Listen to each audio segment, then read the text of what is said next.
Welcome to the second part of our final episode of Elf in Space.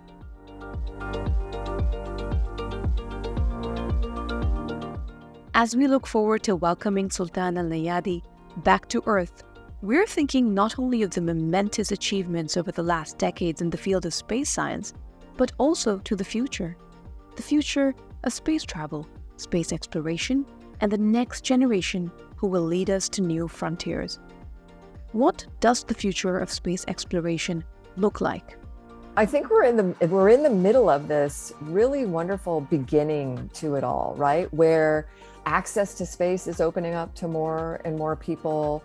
And, that's starting now through our, and has been, I would say, for, over 20 years now on the International Space Station with these partnerships we have, these international relationships we have, where we're working as this single crew in space, this one crew on this, this mission of creating a life that's better for everyone here on Earth, and doing that in a way where it's not just one country doing it anymore. It's planetary in the way that we've decided to do that.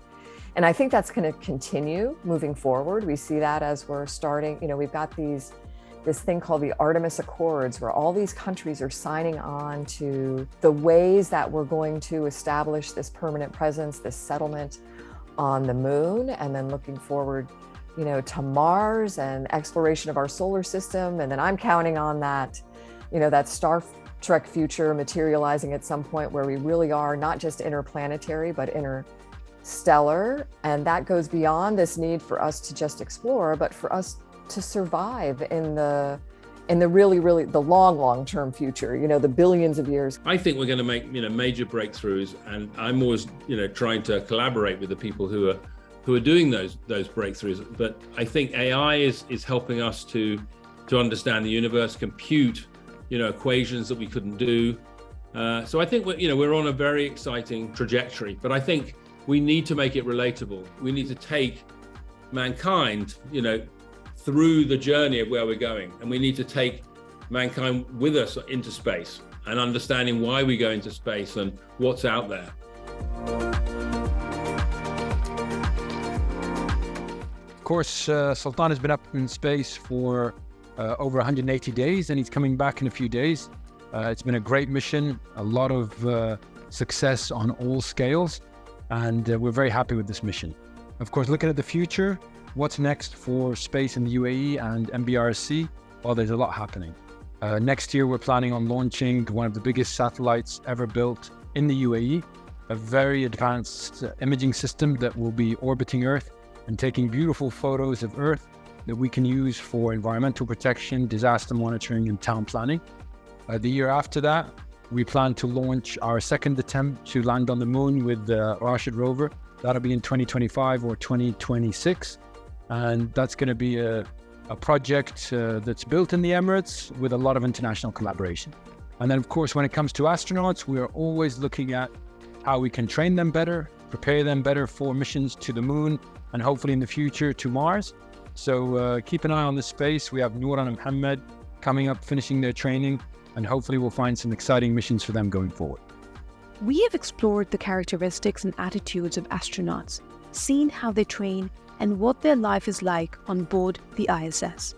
Now the future is in your hands. The future of our planet Earth, the future of space exploration and scientific advancements. You are the future astronauts.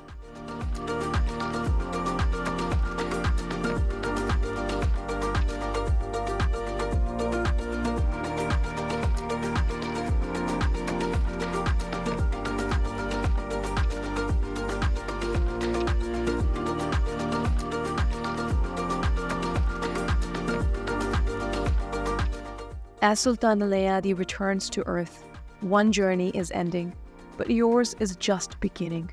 Let's move forward united with the common goals of furthering international collaboration to explore space, improving the Earth's health, and enhancing life on Earth and beyond. It is beyond our wildest dreams that the Emirates Literature Foundation has had the opportunity to partner with the Mohammed bin Rashid Space Centre to put together 20 sessions of educational material with the astronaut Sultan Al Neyadi, who is the first Arab and UAE long-duration space astronaut on the International Space Station. And I think this is a historic moment in the UAE's history.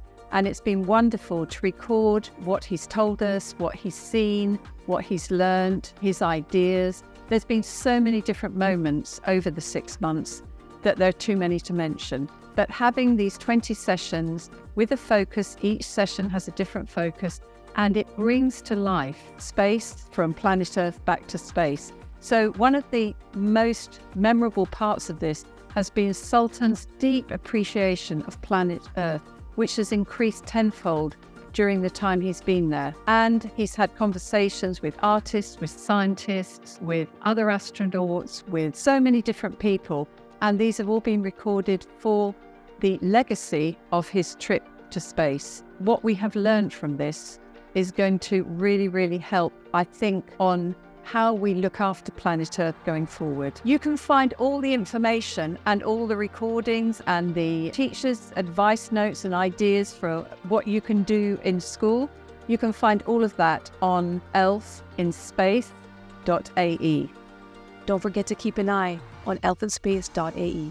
Utilize the resources available, interact with future astronauts, and catch up with all 20 episodes of Elf in Space.